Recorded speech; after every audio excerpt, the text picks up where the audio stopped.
Me contrató un multimillonario.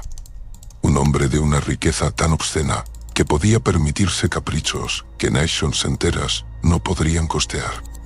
Invirtió una cantidad de dinero tan colosal, tan astronómica, que hacía parecer los presupuestos de las agencias espaciales como una simple propina. Su proyecto era la construcción de su propio telescopio. Y no estoy hablando de uno de esos telescopios de patio trasero que usan los aficionados. Este artefacto, esta monstruosidad de ingeniería y óptica, hacía que el mismísimo telescopio espacial James Webb pareciera un juguete infantil, una frágil baratija al lado de un titán. Con este instrumento podías ver hasta varios miles de millones de años luz de distancia. Y lo hacías con una claridad total y absoluta. Una nitidez que cortaba el vacío como un cuchillo. Demonios. Si te lo proponías, podías enfocar una sola cuarta parte de la superficie lunar y disminuir 12.000 bocas del tamaño de un automóvil. Era una maravilla tecnológica que debió requerir una cantidad de fondos y recursos que solo una mente con un capital ilimitado podría siquiera concebir. En realidad, se podía hacer zoom en sistemas estelares específicos dentro de la galaxia, distinguir planetas individuales en órbitas alrededor de estrellas moribundas. Lanzaron varios telescopios espaciales auxiliares, una red de ojos artificiales, solo para obtener una imagen completa y en tiempo real de todo lo que rodeaba nuestra órbita. Era prácticamente el sueño húmedo de cualquier astrofísico. El pináculo de la exploración cósmica. Por suerte para mí, tuve la inmensa fortuna de entrar en el proyecto y trabajar en varios laboratorios de última generación, junto con investigadores de gran credibilidad y renombre. Me gradué con más de 20 publicaciones en revistas de alto impacto y, como broche de oro, me ofrecieron un puesto de doctorado remunerado que disparó mi carrera a estratosferas inalcanzables. Incluso me buscó la NASA, y por mucho que mi corazón anhelara trabajar con ellos, la cruda realidad fue que el sueldo que me ofrecían era una miseria comparado con mi actual contrato. Y además, no tenían fondos suficientes para igualarlo. Así que, sin remordimientos, acepté la oferta del magnate y me dieron rienda suelta a todo un telescopio. Las llaves de un reino cósmico. La composición de mi equipo es bastante irrelevante para esta historia, pero para que se hagan una idea, estaba formado por otros 5 miembros, técnicos y analistas competentes, pero que no estaban ni cerca de mi nivel de cualificación. Eran piezas reemplazables en la gran máquina que yo dirigía. Mis 2 primeros días analizando los cielos nocturnos fueron una experiencia visceral, muy emocionante, casi estimulante en su intensidad. Registré cientos de galaxias desconocidas, cúmulos estelares y agujeros de gusano que aún no habían sido descubiertos ni catalogados. Mi nombre empezaba a grabarse en los anales de la astronomía. Sin embargo, hubo una galaxia en concreto, una mancha tenue de luz en la inmensidad, que desde el primer momento me llamó la atención de una manera perturbadora. Estaba situada detrás de la enana Canis Major, astutamente obstruida por la luz cegadora de nuestro vecino estelar más cercano. Esta galaxia, aunque situada detrás de Canis Major, presentaba una anomalía grotesca. Sus sistemas solares estaban desalineados, caóticos, como si la gravedad misma que debía mantenerlos unidos hubiera empezado a debilitarse, a fallar. Era una danza de locura cósmica, provocando que miles de sistemas solares empezaran a dispersarse en el vacío del espacio, como si un dios invisible hubiera barrido un tablero de un tablero. Ajedrez. La curiosidad, esa vieja amiga que tantas veces precede al horror, se apoderó de mí. Empecé a grabar y a analizar con avidez los diferentes sistemas solares de la galaxia moribunda. Conseguí registrar alrededor de 5 sistemas solares que, para mi asombro, al albergaban planetas dentro de la zona de habitabilidad. Mundos potencialmente verdes y azules para futuros propósitos de colonización. Un sueño para cualquier humano. No se me ocurrió un nombre adecuado para la galaxia recién descubierta en ese momento. Así que decidí dejarlo para otra ocasión. Tenía demasiado trabajo acumulado con las presentaciones para la junta directiva, la comprobación meticulosa de los petabytes de datos y la redacción de las publicaciones que sacudirían la comunidad científica. Además, estaba indeciso entre elegir un nombre griego, uno romano, o incluso, en un arrebato de egocentrismo, ponerle mi propio nombre a mi hallazgo. Finalmente, guardé los archivos en la base de datos central y volví a trabajar en mis otros proyectos. Con la imagen de esos mundos habitables grabada en mi mente, debió pasar una semana entera, 7 días de burocracia y informes aburridos, hasta que pude volver a acceder al telescopio con el tiempo y la calma necesarios. En medio de ese tiempo, después de darle muchas vueltas, decidí llamar a mi recién descubierta galaxia el Sistema Estelar Montalvo, un homenaje a mi abuelo. Sin embargo, al volver al telescopio y enfocar de nuevo sus lentes, observé algunas anomalías tan importantes, tan monstruosamente fuera de lugar, que en toda mi carrera era algo que nunca había visto ni siquiera en las teorías más especulativas. Lo que antes era el Sistema Estelar Montalvo, una galaxia espiral con sus brazos llenos de estrellas, se había reducido a un mero y patético cúmulo de sistemas solares dispersos, flotando en un vacío que ahora parecía aún más negro y hostil. Al principio, con negación incrédula, pensé que estaba viendo una galaxia completamente diferente. Quizá incluso había sido engullida por un agujero de gusano cercano que no detecté. Pero entonces localicé, con un alivio breve y engañoso, el único planeta que había registrado como habitable. Seguía allí, solo y orbitando una estrella que pronto compartiría su destino. Seguía sin entender, con una confusión que se transformaba en pánico, a dónde habían ido a parar el resto de los sistemas. Incluso comparé las fotos anteriores que había tomado de toda la galaxia, los mapas estelares que creía inmutables. La evidencia era innegable y aterradora. En una semana, sistemas solares enteros, con sus soles y sus planetas, habían desaparecido sin dejar rastro. Como si una mano gigantesca los hubiera barrido de la existencia, decidí, con manos que empezaban a temblar, acercarme con el zoom a los sistemas restantes para examinarlos en detalle. Los 3 primeros parecían tranquilos, inertes, solo un par de planetas rocosos y gaseosos girando alrededor de su estrella, correspondiente con una normalidad que ahora me parecía sospechosa. Sin embargo, el cuarto sistema tenía algo, un detalle que heló a sangre en mis venas. Una estrella de tipo O, una de las más raras y violentas que se conocen en el cosmos. Estas estrellas azules, masivas y feroces, son tan brillantes que su luz puede verse a través de grandes distancias cósmicas, y algunas incluso pueden vislumbrarse desde la Tierra a simple vista en las noches más claras. Tienen tal masa acumulada que cuando mueren, lo hacen en explosiones de supernova tan violentas y cataclísmicas que pueden dar lugar a agujeros negros voraces o a estrellas de neutrones.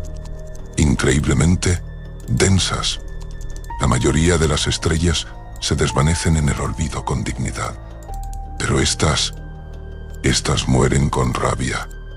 Estaba tan asombrado, tan hipnotizado ante esta hermosa y letal estrella, que casi no vi, en el borde del sensor, el gigantesco objeto que viajaba en un ángulo extraño, imposible.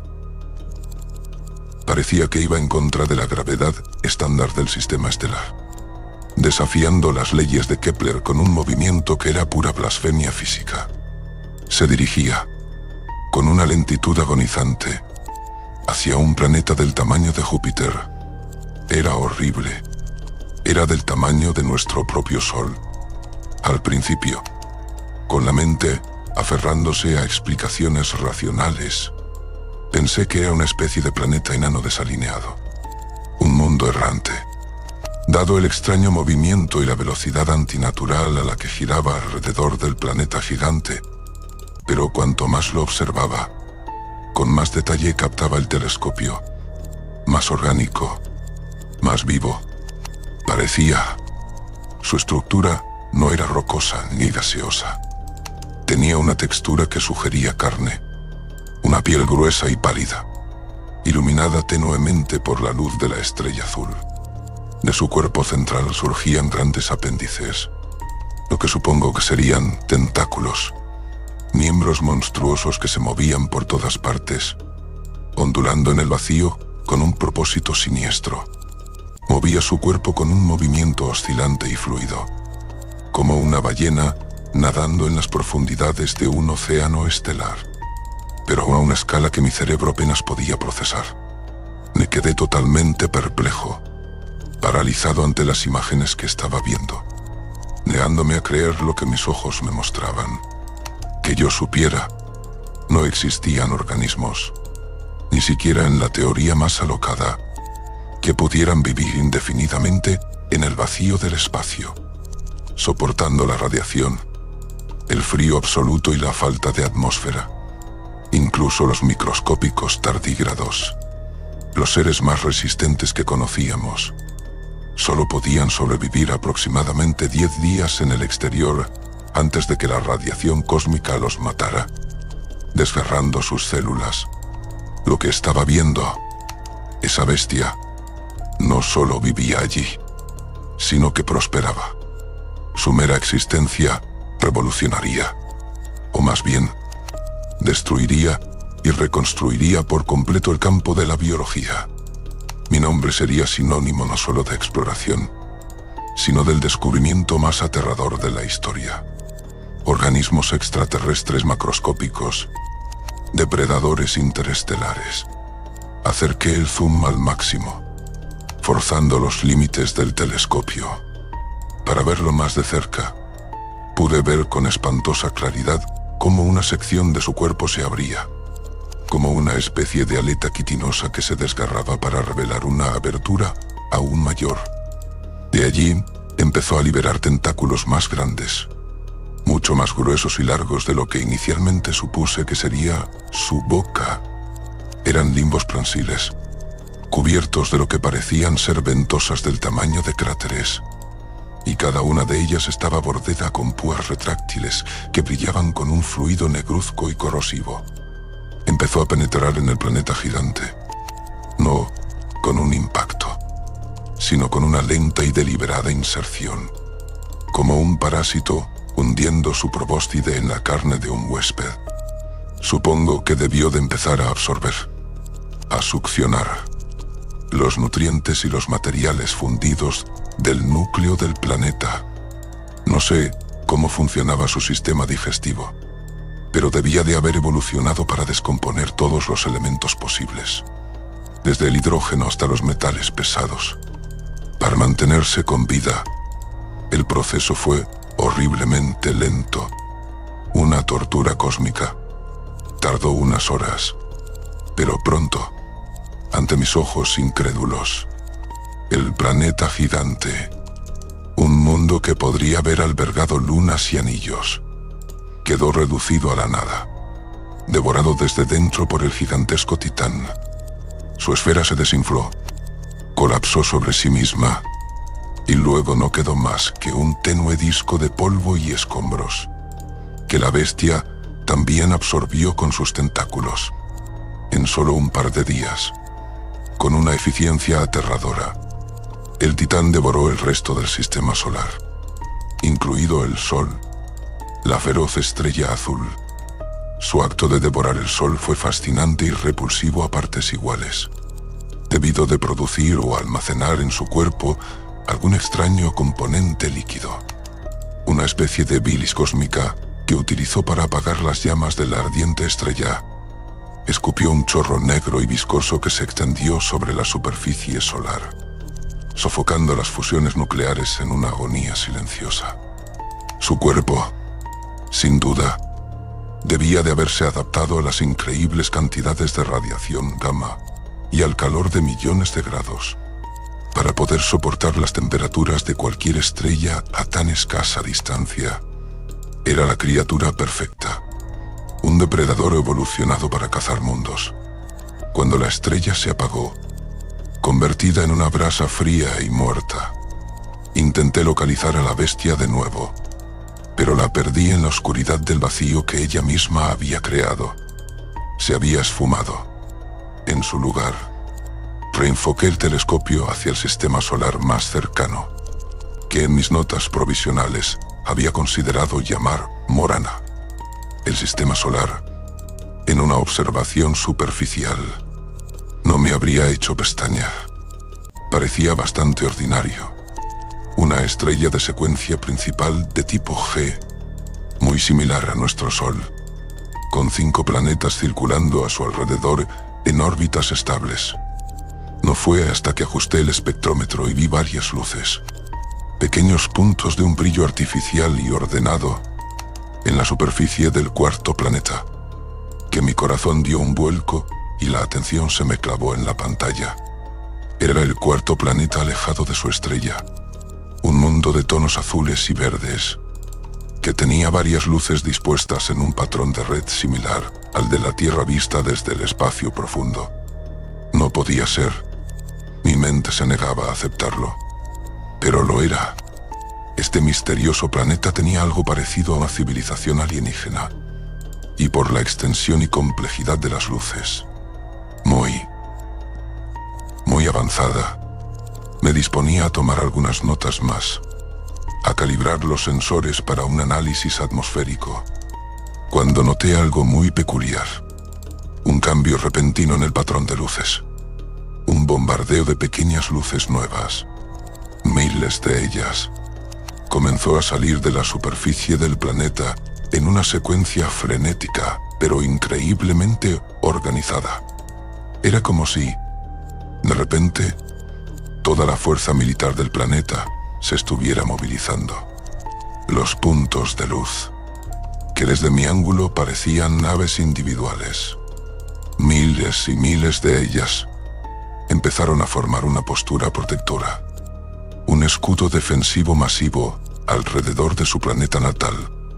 Observé fascinado cómo se limitaban a circular alrededor de su mundo en formaciones complejas, girando y realineándose con una precisión mecánica. Era como si estuvieran preparados para algo, como si supieran que algo terrible se acercaba.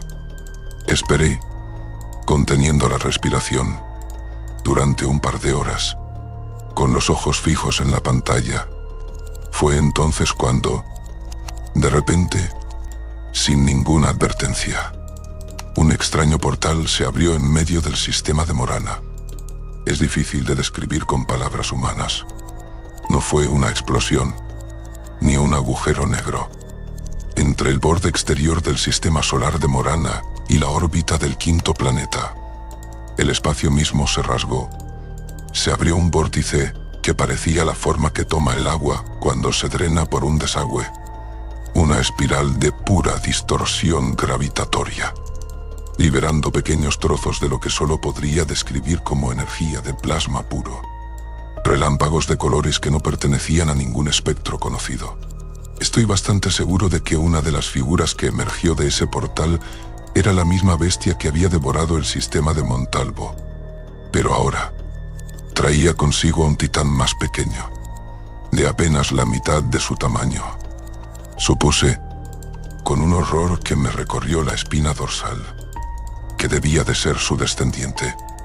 Pero eso me hizo preguntarme, con una urgencia desesperada, ¿cómo era posible? ¿Podría ser que se reprodujera asexualmente, escindiendo parte de su propia biomasa? ¿Y cómo creaba esos agujeros de gusano?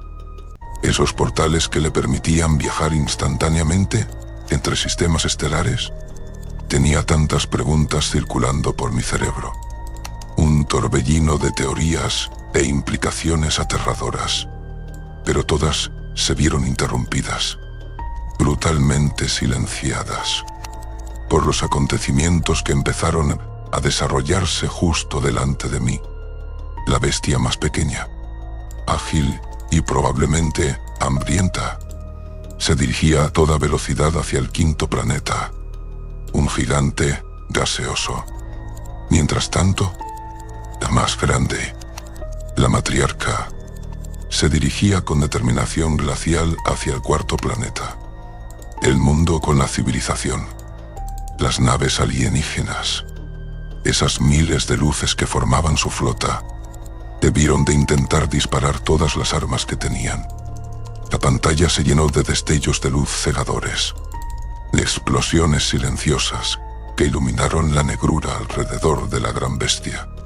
Pero vi, con un horror que se transformó en puro pánico, cómo el titán se paseaba por entre la densa formación de naves como si no fueran más que mosquitos irritantes. Sus tentáculos, aquellos miembros grotescos, se movían con una velocidad imposible. En cambio, yo sí vi, con detalle nauseabundo, cómo desde las puntas de sus tentáculos disparaban proyectiles aleatorios, esferas de un material negruzco y pegajoso que, al impactar contra las naves, se expandían como una telaraña corrosiva, derribándolas como si fueran de cristal. Algunas naves estallaban en silencio, convertidas en escombros incandescentes. Otras simplemente se apagaban, tragadas por la oscuridad. La propia bestia se cernió sobre el planeta azul y verde y empezó a liberar sus grandes centauros principales, que debían de haber penetrado en lo más profundo de la corteza planetaria, buscando el núcleo, succionando los océanos, devorando la propia biosfera. Solo tardó un par de horas en terminar todo el calvario.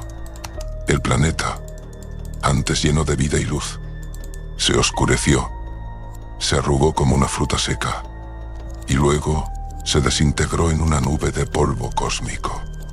Sentí un escalofrío que me recorrió de la cabeza a los pies, un frío que nada podría calentar. ¿Cómo era posible que una civilización entera, con toda su tecnología, su arte, su historia, sus miles de millones de vidas, hubiera sido aniquilada, borrada del universo, por un organismo tan gigantesco e indiferente? La bestia ni siquiera parecía reconocer la matanza. No mostraba triunfo ni saciedad, solo una hambre eterna. La idea de que existiera una bestia semejante me producía una sensación espantosa, un vacío existencial. Pero, contra todo instinto de supervivencia, tenía que saber más al respecto. Así que, con una determinación macabra, continué vigilando aquel sector del espacio, convertido ahora en un cementerio estelar. No salí del observatorio durante semanas. Dormía en breves siestas frente a las pantallas. Me alimentaba a base de comida reconstituida y café frío, hasta el punto de que mis otros compañeros empezaron a quejarse del olor que desprendía mi cuerpo y mi cubículo. Tenía demasiado que documentar y muy poco tiempo. Las actualizaciones que seguía enviando a la dirección eran nada emocionantes. Informes falsos sobre nuevas galaxias que se descubrían aquí y allá. Ruido blanco para cubrir la verdad. Pero aún no les enviaba nada rompedor. Me guardaba esas cosas para mí. Por el momento, era mi secreto, mi carga y mi condena. Las bestias tardaron otro par de días en devorar por completo el sistema solar de Morana. Y en cuanto su estrella se oscureció, absorbida por la matriarca, las perdí de nuevo en el vacío. Pero no por mucho tiempo. Volvieron a aparecer, como sabía que lo harían, en el sistema estelar más cercano, y esta vez traían a un tercer titán consigo. Este ciclo de pesadilla continuó durante otro mes entero. cada vez que un sistema solar era devorado por completo, sus soles apagados y sus mundos consumidos en cuestión de días. Las bestias utilizaban su misterioso agujero de gusano para aparecer en un nuevo sistema estelar y traer a otro de su especie. Siempre viajaban de 3 en 3, un trío de muerte, y cuando alcanzaban su capacidad, cuando el sistema estaba agotado, enviaban al cuarto titán solo, para que se reprodujera o encontraran nuevos cazaderos. Por espantoso que fuera presenciar tales actos de destrucción planetaria, una y otra vez, palidecía en comparación con el descubrimiento final. La revelación que me heló el alma y me arrebató toda esperanza. Me di cuenta, trazando sus movimientos en un mapa estelar, que el camino por el que se movían, la ruta de esta plaga cósmica, se dirigía inexorablemente en nuestra dirección, hacia la Vía Láctea, hacia el sistema solar, si tenemos en cuenta que la luz que llegaba desde su punto de origen, desde el devorado Montalvo, estaba a varios años luz de distancia. Toda esa galaxia, y las que habían consumido después, debía de haber sido devorada hacía mucho tiempo. Lo que yo estaba viendo no era el presente, sino los ecos de un pasado violento, una grabación de una tragedia ya consumada que, al mismo tiempo, nos mostraba nuestro futuro inminente. Según mis cálculos, en los que tuve que tener en cuenta su crecimiento exponencial, su capacidad de reproducirse con cada sistema devorado, y el hecho aterrador de que viajan más rápido que cualquier cosa que se nos pueda ocurrir, más rápido que la luz mediante esos portales. Estimo que pasará otro año, quizá menos, antes de que los demás científicos, con sus instrumentos inferiores, se den cuenta de que la galaxia enana Canis Major empezará a oscurecerse, a apagarse sistema tras sistema. En 2 años, habrán aniquilado la mitad de los sistemas solares a nuestro alcance cercano. En 3 años, quizá 3 años y medio, alcanzarán nuestro sistema solar, nuestro Sol, nuestra Tierra. No tenemos mucho tiempo, no tenemos tecnología suficiente, ni armas, ni siquiera un plan. Nuestro progreso es un caracol comparado con la velocidad de esta pesadilla, antes de que nuestro planeta se convierta en otra víctima más de los horrores del espacio, en otro mundo desgarrado y consumido, en otro festín para estos titanes del vacío. Decidí compilar un informe completo, con todos los datos, grabaciones y cálculos, dirigido a la agencia espacial gubernamental más importante, para dar la voz de alarma sobre lo que había descubierto. Pero mi acceso fue revocado al instante. Me borraron las credenciales y me despidieron por, cito, comprometer la seguridad del proyecto con teorías fantásticas y alarmistas. Incluso me amenazaron con encarcelarme, con acallarme para siempre. Si hablaba de ello con alguien, si sembraba el pánico. Sin embargo, la verdad debe salir a la luz. Debe ser gritada, aunque nadie quiera escucharla. Ya vienen. Se acercan a través del vacío, indiferentes a nuestras guerras, nuestras políticas, nuestras vidas insignificantes. No les importa nada más que saciar su hambre infinita, una hambre que pronto llegará a nuestro cielo, y no habrá nada que podamos hacer